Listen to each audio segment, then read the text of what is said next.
Isang kaunting hangin habagat lang, lubog na naman ang Pilipinas. Totoo ba na may flood control ba tayo? Or nauuwi lang mismo sa imahinasyon ng isang bangag na presidente? Kasi ako nagtataka ko, mahal ang binabayad natin na tax.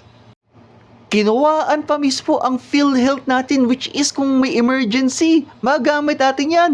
Pero hanggang ngayon, wala pa rin ako nakikita ng mga infrastructure o kahit ayusin lang mismo yung flood control natin. Kung sakali ba na darating yung mga bagyo na katulad na bagyong Odette o bagyong Yolanda, which is yes, darating talaga yan. Yes, kasi rainy season ngayon.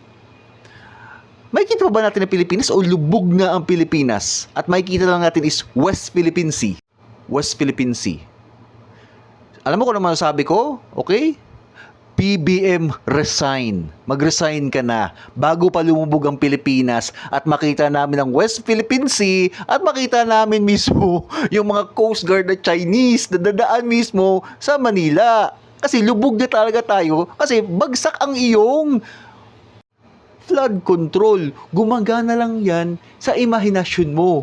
Tuwing magagamit ka ng pulveron at ang uisip mo isa sa planet Mars.